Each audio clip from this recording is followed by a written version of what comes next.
Hello everyone, this is Prince Raj, founder and tutor of Global English Institute. You are watching me on my YouTube channel English वाले Prince sir. साथियों, सबसे पहले मैं आपको बता दूं कि आज हम लोग इंग्लिश के बारे में एकदम बेसिक से शुरू करने वाले हैं। यह मेरा पहला वीडियो है जो YouTube पे आया है। साथियों, जैसा कि हम जानते हैं, इंग्लिश जो कि एक इंटरनेशनल लैंग्वेज है और यह ब्रिटिश का लैंग्वेज है जो भारत में हमारे ऊपर जो थोपी गई एक भाषा थी। लेकिन आज के डेट में अगर हम इंग्लिश की बात करें तो यह हमारे लाइफ स्टाइल का एक वाइटल मतलब कह सकते हैं एक इम्पोर्टेंट पार्ट हो चुका है, जिसको हम हटा भी नहीं सकते, बदल भी नहीं सकते हैं। इसलिए इंग्लिश हमें पढ़ना, सीखना, समझना एकदम ज़रूरी हो गया है। जिस एरा में हम रह रहे हैं यह ग्लोबलाइजेशन का एरा है, लिबरलाइजेशन का एरा है। पूरी तरह दुनिया जो है एक ध्रुव पे आकर खड़ी हो चुकी है। इसलिए बिना अंग्रेजी के ज्ञान का मुझे नहीं लगता है कि आप एक अच्छी ज़िंदगी जी सकते हैं इस एरा में, इस युग में। तो चलिए शुरू करते हैं हम लोग। हाँ तो गाइज़, हम लोग अब बात करेंगे इंग्लिश की। हम जानते हैं कि English is a language. So first of all we must understand what is language. हमें समझना होगा कि लैंग्वेज है क्या। लैंग्वेज जिसको हम हिंदी में भाषा कहते हैं, जिसे हम हिंदी में भाषा कहते हैं। बहुत सारे लैंग्वेजेज हैं जिसमें हम लोग जानते हैं, अपने देश की अगर हम बात करें तो संविधान में 22 भाषा रजिस्टर्ड है। बाकी और भी लैंग्वेजेज है, मोर देन 500 लैंग्वेजेज है अपने इंडिया में। लेकिन पूरे वर्ल्ड की बात करें तो थाउजेंड्स भाषाएं हैं, जिसमें से एक बहुत ही इम्पोर्टेंट भाषा है अंग्रेजी, जिसकी हम बात कर रहे हैं अभी, उसी की बात करेंगे पूरी तरह से। तो लैंग्वेज को समझते हैं जो ओवरऑल सारे भाषाओं पे लागू होता है। What is language? तो लिखा हुआ है यहाँ दोस्त, language is a means of communicating thoughts. Language is a means of communicating thought, यानी भाषा जो है हमारे बात करने का, यानी हमारे विचार संप्रेषण का माध्यम होता है। और it is a system of sounds and symbols. अगर ये देखें तो यह कैसा यंत्र है जो कि साउंड से और सिस्टम से मिलकर बना हुआ है, सिंबल्स से मिलकर बना हुआ है। सिंबल्स की अगर हम बात करें तो जैसे यहाँ जो कुछ भी लिखा हुआ है ये सारे सिंबॉलिक है। जैसे अगर हम यहाँ पे लिखते हैं ए, तो आप इसको ए पढ़ते हैं क्योंकि आपको पता है, ये बी पढ़ते हैं इसको हम, ये सिंबल है। लेकिन जो मैं बोल रहा हूँ वो हमारे साउंड्स है। यानी भाषा की अगर बनावट देखें तो ये साउंड्स और सिंबल्स से मिलकर बने होते हैं। आगे हम बढ़ते हैं। A language poses an ever changing quality, the change proceeds from complex to simple. एक लैंग्वेज, हम जानते हैं कि जब यह वर्ल्ड बना, जब ये पृथ्वी पे लोग रहना शुरू किए तो समाज का कंसेप्ट आया। फिर समाज का कंसेप्ट आया तो फिर हमें भाषा सीखने की ज़रूरत पड़ी। और भाषा हमें इसलिए ज़रूरी पड़ी ताकि हम एक समाज में अगर रह रहे हैं तो एक समाज में हमें एक दूसरे लोगों से ज़रूरत होगा, बात करना होगा। तो उस बात करने के लिए हमें अपने विचार को दूसरे तक पहुंचाने के लिए एक माध्यम की ज़रूरत होगी, और वही माध्यम जो होता है एक भाषा कहलाता है। यानी हमारे बातों को, अपनी बातों को हम दूसरे तक पहुंचा सके तो समाज होगा, तो जाहिर सी बात है उस समाज में हमारे बातों को एक दूसरे तक पहुंचाने के लिए एक माध्यम, मीडियम होना चाहिए। तो वो मीडियम हमारा जो भी लैंग्वेज होगा, जैसे इंग्लिश है, इंग्लिश भी एक मीडियम है हमारी बातों को दूसरे तक पहुंचाने के लिए। तो वही बात है कि कोई भी लैंग्वेज जो होता है that poses ever changing quality, वो हमेशा जो है बदलता रहता है, अपडेट होता रहता है। उसमें जो भी त्रुटियां थी पहले उसको बदला गया, फिर धीरे धीरे अपडेट किया जाता है। लेकिन यह चेंज जो होता है कॉम्प्लेक्स से सिंपल की ओर होता है। कॉम्प्लेक्स यानी कि कोई भाषा अगर शुरू में बनी तो वो ज़्यादा जटिल थी, उसके ग्रामर वगैरह की बात करें, उसको बोलने का तरीका या जो भी शैलियाँ हैं वो कॉम्प्लेक्स हुआ करती थी। धीरे धीरे उसको सिंपल किया जाता है। कोई भी भाषा, जैसे अगर हम संस्कृत की बात करें तो संस्कृत से अनेकों भाषाएं हैं। जैसे हिंदी की बात करें, भोजपुरी की बात करें, सब संस्कृत से ही निकले हुए भाषा हैं। लेकिन संस्कृत आज भी लोगों को जटिल लगता है। उसके ग्रामर्स आज भी वही है जो ऋषि पाणिनि ने आज से यानी 500 BC में लिखा था, वही आज भी उस पर इम्प्लीमेंट होता है। लेकिन इसका ये अर्थ नहीं है कि कोई भाषा पहले खराब थी और अब अच्छी हो गई, ऐसा बिल्कुल भी नहीं है। पहले कोई भाषा जटिल है और अब सिंपल हो गया, ये बिल्कुल कह सकते हैं, बट नॉट नेसेसरी।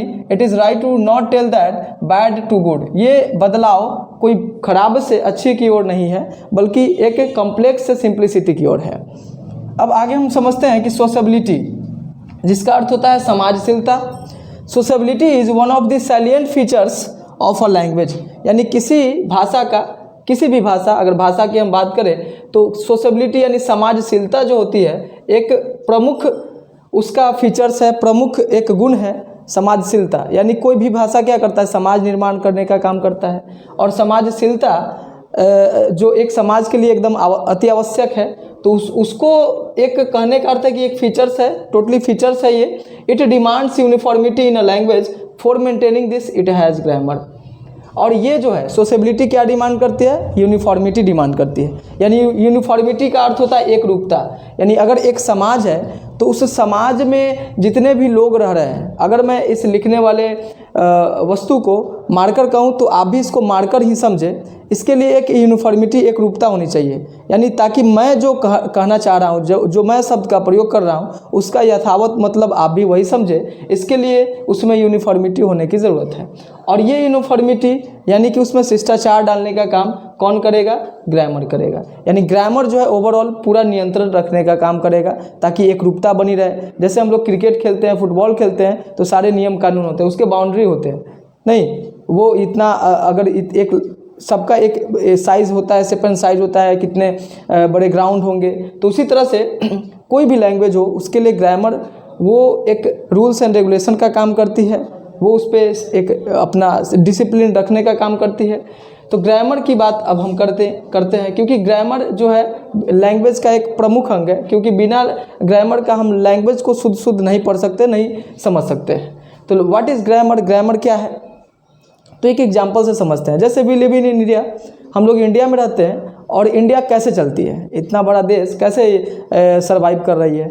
तो हमारे पास है संविधान, कॉन्स्टिट्यूशन है। कॉन्स्टिट्यूशन क्या करती है, तो कॉन्स्टिट्यूशन नियमों का संग्रह है जो हमारे देश को नियंत्रित, मर्यादित करने का काम करती है। In same way grammar is the sets of various rules that keep a language in discipline. Grammar भी उसी तरह से काम करती है जिस प्रकार से देश के लिए संविधान काम करती है। यह भाषा को डिसिप्लिन यानी नियंत्रित, उस पर एक लिमिटेशन, मर्यादा में, उसको शिष्टाचार में रखने का काम करती है, जो ग्रामर का काम है। यानी समझ सकते हैं कि बिना ग्रामर को लैंग्वेज को सुदृढ़ तरीके से, व्यवस्थित तरीके से पढ़ना मुश्किल है। मुश्किल है क्या है, मतलब कह सकते हैं असंभव है। इसलिए ग्रामर जो है हमें समझना पड़ेगा, तभी हम किसी भाषा में किसी शब्द को या किसी सेंटेंस को सही या गलत क्या है उसको हम अच्छे से समझ सकते हैं। तो अब हम लोग जानेंगे ग्रामर के बारे में। अब उसी ग्रामर में हम जानेंगे इंग्लिश ग्रामर के बारे में। इंग्लिश ग्रामर से पहले हम लोग जानेंगे इंग्लिश आया कहाँ से, कैसे इंग्लिश का उदय हुआ, किस लैंग्वेज से इसका निर्माण हुआ, कैसे इंग्लिश आज यहाँ इस एरा में, आज हम 21st सेंचुरी में हैं, आज इंग्लिश कहाँ तक पहुँच गया है। मोर देन 63 यानी लगभग 63 से ज़्यादा कंट्रीज़ जो है अपना ऑफिशियल लैंग्वेज इसे घोषित कर चुका है, जिसमें इंडिया भी है। तो इसलिए इंग्लिश को हम लोग डिनाई नहीं कर सकते हैं, इसको बिल्कुल भी इग्नोर नहीं कर सकते हैं। आगे हम लोग, अब इसके आगे हम लोग देखेंगे ग्रामर के बारे में। चलिए आगे हमने अभी बात किया था कि इंग्लिश को समझेंगे, क्योंकि ग्रामर की अभी हमने बात किया था कि ग्रामर क्या करती है, ग्रामर का क्या योगदान है। हम जानते हैं कि बिना ग्रामर को लैंग्वेज को हम व्यवस्थित तरीके से नहीं पढ़ सकते हैं। जिस प्रकार से हम अपने देश को चलाने के लिए संविधान क्या रोल है उसका हम लोग अच्छी तरह से जानते हैं। बिना संविधान का यह देश किस प्रकार से होगा आप खुद कल्पना करके देख लीजिए। उसी तरह से बिना ग्रामर किसी भी भाषा के लिए क्या कर सकता है उसको आप खुद समझ सकते हैं, है ना। तो चलिए अब हम लोग आगे बढ़ते हैं, समझते हैं। अब इंग्लिश की बात करेंगे, क्योंकि हमें पढ़ना टोटली इंग्लिश के ही बारे में है, तो इंग्लिश की ही हम बात करेंगे। तो देखिए, इंग्लिश को समझने से पहले इसके थोड़ा हिस्ट्री को जानते हैं, थोड़ा इसके इतिहास में जाते हैं 2 मिनट के लिए, जो इस वीडियो में हम लोग, फिर नेक्स्ट वीडियो में हम लोग आगे देखेंगे। इसमें हम लोग इंग्लिश के हिस्ट्री के बारे में बात करेंगे, कैसे इंग्लिश यहाँ तक आज पहुँची है। देखिए, अगर हम इस वर्ल्ड की बात करें तो there are 13 families of languages in the whole world. इस पूरे संसार में जितने भी भाषा हैं उसके 13 परिवार हैं। उस एक परिवार में से, उस 13 परिवार में से एक परिवार का नाम है इंडो यूरोपियन फैमिली। कितने लैंग्वेजेस के फैमिली है? 13, और उसमें से है Indo European family is one of them. उसी में से एक परिवार का नाम है इंडो यूरोपियन फैमिली। इसे इंडो यूरोपियन फैमिली के क्लासिकल लैंग्वेजेज हैं, जैसे इसी में आएंगे आपको क्लासिकल इसके लैंग्वेज है, जैसे Latin, Greek, Balto Slavic, Sanskrit, Germanic, etcetera, बहुत सारे इसके अलावे भी हैं। यानी कि इंडो यूरोपियन फैमिली 13 परिवार में से एक है। उसमें हम लोग जैसे लैटिन वर्ड की बात करते हैं, ग्रीक वर्ड की बात करते हैं, वो इंडो यूरोपियन फैमिली के ही क्लासिकल लैंग्वेजेज है। उसी में देखिए संस्कृत जो इंडिया की सबसे प्राचीनतम भाषा है, सबसे पुरानी अगर हम भाषा की बात करें तो संस्कृत है, जिसको ऋषि पाणिनि ने संस्कृत ग्रामर की रचना की थी, संस्कृत व्याकरण की, आज से यानी बौद्ध काल के समय में 500 BC के टाइम में। उसी में एक है जर्मैनिक।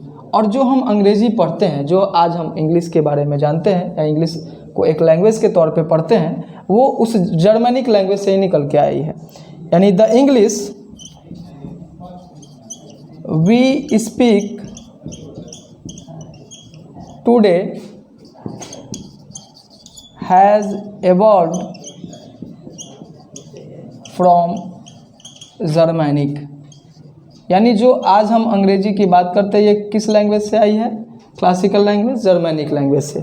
यानी एक तरह से कह सकते हैं जो एवोल्वेशन है इंग्लिश का, वो जर्मैनिक लैंग्वेज से। अब हम लोग अगले वीडियो में इंग्लिश के बारे में और डिटेल से जानेंगे और उसको समझेंगे। रोक दी।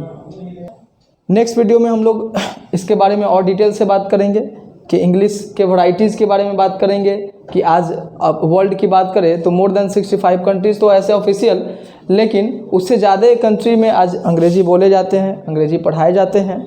यानी कि आज पूरे मतलब पूरे वर्ल्ड की बात करें हम तो इंग्लिश जो है एक बहुत ही महत्वपूर्ण भाषा बन चुकी है। और मैंने पहले ही कहा कि आप इसको अब इग्नोर नहीं कर सकते हैं, इसलिए हमें इंग्लिश को इत्मीनान से पढ़ना है, आराम से पढ़ना है।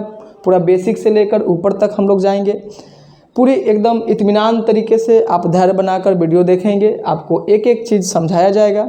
सारे वीडियो मतलब मैं पूरे सीरीज़ डालूँगा वीडियो का एक एक करके, और समझेंगे हम लोग। चलिए, उम्मीद करता हूँ कि आपको वीडियो अच्छी लगी होगी, और अगर वीडियो अच्छी लगी होगी तो आप हमारे चैनल पे नए हैं तो इसको सब्सक्राइब कर दे। ये हमारी फर्स्ट वीडियो थी।